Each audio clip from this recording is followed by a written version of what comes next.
শান্ত হও মা। সৃষ্টিকর্তার ইচ্ছার বাইরে এ পৃথিবীতে কিছুই ঘটে না। তোমার স্বামী যা করেছে তা অন্যায় ছিল।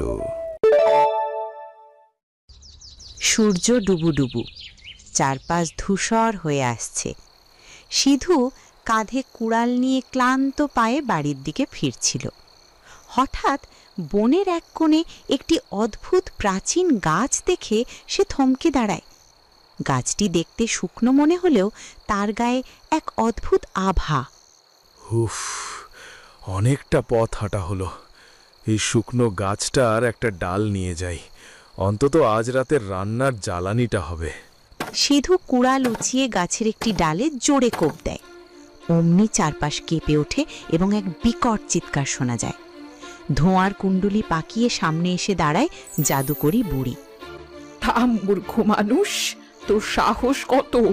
এই প্রাচীন বৃক্ষ আমার সাধনার স্থান, আমার প্রাণ, আর তুই কিনা একে জখম করলি। ক্ষমা করুন মা, আমি জানতাম না এটি আপনার আশ্রয়। আমি কেবল অভাবের তাড়নায় জ্বালানি খুঁজছিলাম। তোর অভাবের দোহাই দিয়ে প্রকৃতির ক্ষতি করলি? যা, বিধাতা তোকে মানুষ করেছিলেন, কিন্তু আজ সূর্য ডুবলেই তুই তোর এই মানুষের রূপ হারাবি। সূর্যাস্ত থেকে সূর্যোদয় পর্যন্ত তুই এক বিশাল সোনালী পাখি হয়ে বন্দি থাকবি। মানুষের ভাষা তোর মুখে ফুটবে না।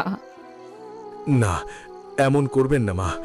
আমার ছোট মেয়ে আছে, স্ত্রী আছে। আমি না থাকলে ওদের কি হবে? সেটা তোর ভাগ্যই ঠিক করবে। যা, সূর্য ডুবতে আর কয়েক মুহূর্ত বাকি, দৌড়তে পারিস তো পালা। বুড়ি অদৃশ্য হয়ে যায়। সিধু আতঙ্কিত হয়ে পাগলের মতো বাড়ির দিকে দৌড়াতে শুরু করে।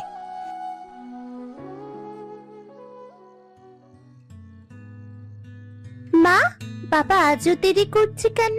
সূর্য তো প্রায় ডুবেই গেল। আসবে রে মা, আসবে।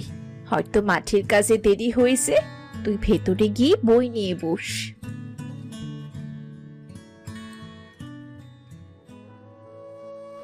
হে কি, তোমার এই দশা কেন? মুখটা এমন ফ্যাকাশে কেন দেখাচ্ছে? কোনো বিপদ হয়েছে?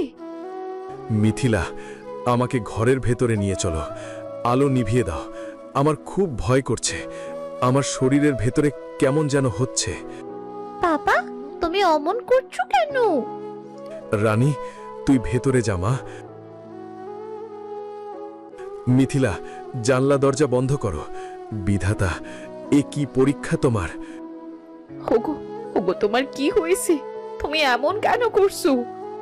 মিথিলা, তোমরা থাকো। আমার শরীরটা খুব একটা ভালো লাগছে না। আজ রাতটা আমি বাইরে কাটাতে চাই। ওগো শোনো, কিছু খেয়ে তো যাও।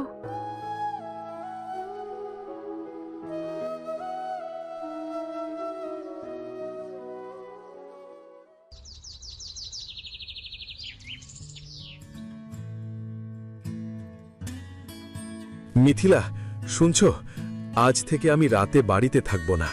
পাশের গ্রামের বড় গৃহস্থের বাড়িতে পাহারাদারের কাজ পেয়েছি। রাতের কাজ? কিন্তু তুমি তো সারাদিন মাঠে হাড় ভাঙা খাটুনি খাটো, শরীরে সইবে তো? আর হুট করে বা পাহারাদারের কাজ কেন? আমাদের ঘরে অভাব বেড়েছে মিথিলা। রানীর পড়ার খরচ, সংসারের টান।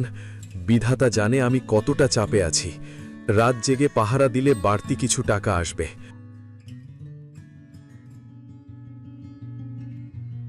বাবা, তুমি রাতে না থাকলে আমার খুব ভয় করবে। তুমি যেও না বাবা। ভয় নেই মা, তোর বাবা তো গ্রামেই আছে। ভোরের আলো ফুটলেই আমি ফিরে আসব। এখন ভেতরে যাও মা, সূর্য ডুবে যাচ্ছে। আমাকে বেরোতে হবে।